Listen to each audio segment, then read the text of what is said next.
गौरव भाटिया जो इस वक्त प्रेस कॉन्फ्रेंस कर रहे हैं, क्या कुछ कह रहे हैं, सुनते हैं। भारत ने वाकई आत्मनिर्भर होके 2 स्वदेशी वैक्सीन्स यहां पे बनाए, जिसके लिए हर भारतीय को, वैज्ञानिकों पे, जितने हमारे हेल्थ वर्कर्स हैं, चाहे डॉक्टर हों, पैरामेडिक स्टाफ हो, नर्सेज हो, इन पे गर्व है। लेकिन स्वदेशी वैक्सीन पे ही शुरू से ही ऐसे सवाल उठाना जो कि भारतीय जनता के मन में संदेह उत्पन्न करे। आज ये सवाल पूछा जाना चाहिए कि जब रिपोर्ट आई हैं कोवैक्सीन की एफिकेसी 81% है, और हमें गर्व होना चाहिए एक देश होने के नाते, एकजुट होने के नाते, कि ये जो स्वदेशी वैक्सीन है, पहला तो इतनी हाई एफिकेसी देती है जो कि विश्व में डेवलप्ड कंट्रीज हैं उनकी वैक्सीन भी नहीं देती। और ये भी बात हमारे लिए गर्व की है कि पूरे विश्व में करीब करीब 65% वैक्सीन जो निर्माण होता है वो भारत में होता है। वैक्सीन बनाने में, आविष्कार करने में, रिसर्च करने में 10 साल का समय लग जाता है। क्या ये गर्व की बात नहीं है कि श्री नरेंद्र मोदी जी के नेतृत्व में इस देश की जो एजेंसीज हैं, आईसीएमआर, हेल्थ मंत्रालय, जो वैज्ञानिक हैं, उन्होंने 1 साल के कम समय में 2 वैक्सीन देश को दी। और ये कोई नहीं भूलेगा किस तरह से कांग्रेस के वरिष्ठ नेता, चाहे शशि थरूर हो, चाहे जयराम रमेश हो, और राहुल गांधी तो हमेशा नकारात्मक राजनीति में अग्रणी भूमिका निभाते ही हैं, उन्होंने इस वैक्सीन, कोवैक्सीन पे सवाल उठाए थे। ट्रायल 3 स्टेज अभी पूरी नहीं हुई है। उन्होंने ये नहीं देखा कि विश्व में क्या प्रोटोकॉल चल रहा है, वर्ल्ड हेल्थ ऑर्गेनाइजेशन क्या प्रोटोकॉल फॉलो करने के लिए कह रहा है।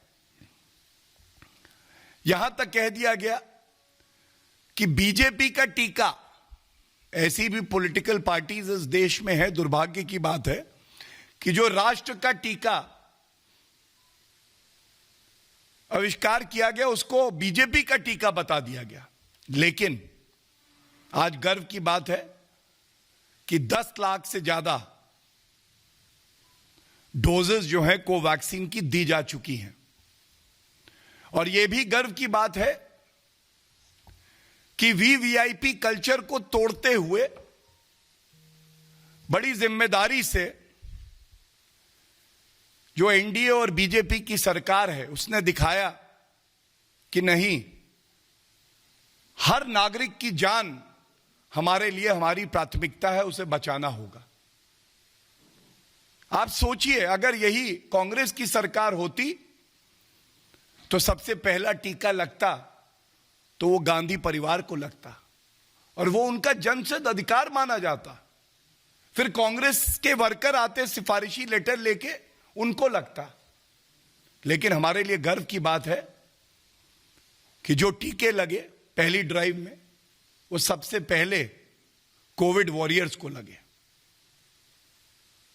उनका प्रोटेक्शन होना चाहिए। उन्होंने अपनी जान पे खेल के इस देश का सर ऊंचा किया, और उसके बाद हमारे देश के आदरणीय प्रधानमंत्री जी ने यह टीका लगवाया, और वीवीआईपी कल्चर का अंत है, इसका संदेश भी दिया। इसका भी संदेश दिया कि यह वैक्सीन सही मायने में दिखाती है कि भारत आत्मनिर्भर हो चुका है। स्वदेशी वैक्सीन था। और तीसरा, जो लोग कहते थे कि प्रधानमंत्री जी टीका क्यों नहीं लगवाते हैं और भ्रमजाल इसकी गुणवत्ता पे फैलाते थे, उस भ्रमजाल को खत्म कर दिया। और ये भ्रमजाल जैसे ही खत्म हुआ तो आज विपक्ष की कुछ पार्टियां हैं जिनका नेतृत्व कांग्रेस करती है, उसको पीड़ा होने लगी और वो ये नहीं देख पाई कि आज देश गौरवान्वित है। लेकिन मैं यही कहूंगा, आज केवल भारत के लिए नहीं, तमाम ऐसे देश हैं, चाहे वो कैरेबियन कंट्रीज हों, चाहे हमारे पड़ोसी मुल्क हों, ये लोग आज भारत पे निर्भर करते हैं और भारत इतना मजबूत देश है कि अपनी जरूरतों को पूरा करने के बाद पूरे विश्व में आज फार्मेसी ऑफ द वर्ल्ड बन गया है। ये हम सब के लिए बहुत गर्व की बात है। तो ये पहली जो बात थी वो भ्रम जाल पे थी और ये बड़ा आवश्यक है कि जहां केंद्र की सरकार और जो भाजपा शासित राज्य हैं वहां पे मुख्यमंत्री, सारे मंत्री, सारे कार्यकर्ता लगे हैं कि हम जनता में विश्वास पैदा करें। वहीं खासकर कांग्रेस और इसी तरह से छत्तीसगढ़ में जो कांग्रेस की सरकार है उन्होंने तो यहां तक लिख दिया कि हमें यह टीका कोवैक्सीन का मत भेजिए। केंद्र सरकार के विवेक, आईसीएमआर के विवेक के विरुद्ध जाके वे लिखते हैं। ये कितना उचित है आज ये भारत पूछ रहा है। और आभार व्यक्त करना चाहिए जो नेता विपक्ष में हैं, शरद पवार जी हैं, नवीन पटनायक जी हैं, जो बाहर आए, जिन्होंने टीका लगवाया और एक मजबूत संदेश दिया कि कुछ मुद्दे ऐसे होंगे जिस पे राजनीति नहीं होगी और सत्तारूढ़ और विपक्ष दोनों एक हैं। मैं इस मंच से उनका भी आभार व्यक्त करता हूं। ऐसा ही उदाहरण बाकी नेताओं को भी पेश करना चाहिए। बीजेपी का टीका नहीं, राष्ट्र का टीका है, राष्ट्र निर्माण के लिए यह टीका है। दूसरी बात, यह भी बड़ा अहम बिंदु है, झूठ की राजनीति। अभी 2 मार्च को अपरिपक्व गैर जिम्मेदार राहुल गांधी एक ट्वीट करते हैं और कहते हैं मणिपुर में 12 एमएलए इनको डिस्क्वालीफाई किया जाए, निष्कासित किया जाए। और इलेक्शन कमीशन ऑफ इंडिया ने मणिपुर के गवर्नर को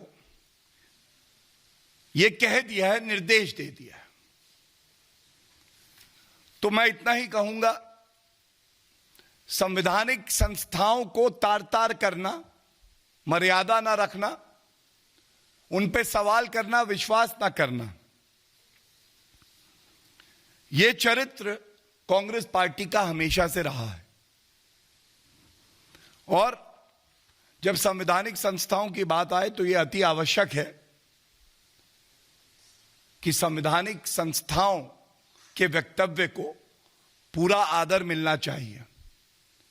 इलेक्शन कमीशन ऑफ इंडिया ने जो वक्तव्य और ट्वीट राहुल गांधी ने किया है, इसका खंडन करते हुए एक बड़ी महत्वपूर्ण बात कही है। और यह महत्वपूर्ण बात पूरे देश में मीडिया के माध्यम से जानी चाहिए।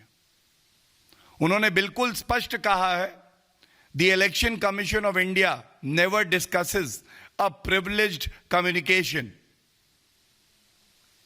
इलेक्शन कमीशन ऑफ इंडिया की प्रवक्ता ने कहा।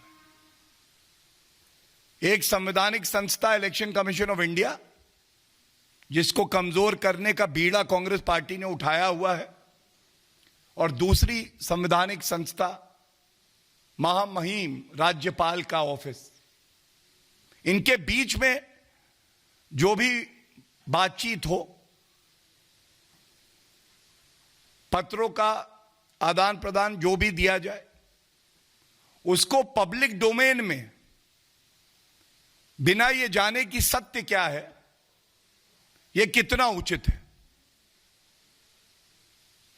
और इसी तरह कुछ दिन पहले जब इलेक्शन कमीशन ऑफ इंडिया ने चुनाव घोषित किए 4 राज्य और 1 यूनियन टेरिटरी के, तो भी कई विपक्षी दल हैं जो बौखला के बोले ऐसा क्यों किया, इलेक्शन कमीशन ऑफ इंडिया कोई और चलाता है।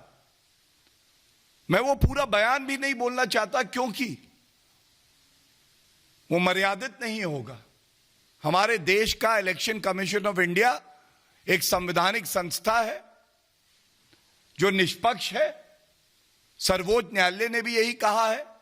और जो इलेक्शन कंडक्ट कराने की बात आती है, उसकी सुपरिटेंडेंस की बात आती है, तो इस तरह की हल्की टिप्पणियां हमारे लोकतंत्र को कमजोर करती हैं।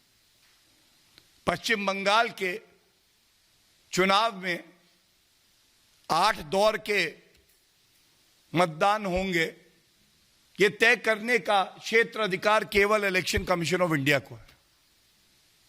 इलेक्शन जीत जाओ तो ईवीएम के बल्ले बल्ले, अगर हार जाओ तो ईवीएम खराब।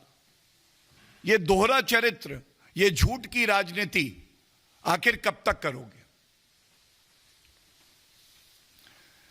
जो तीसरा मुद्दा है, यह भी बहुत अहम है।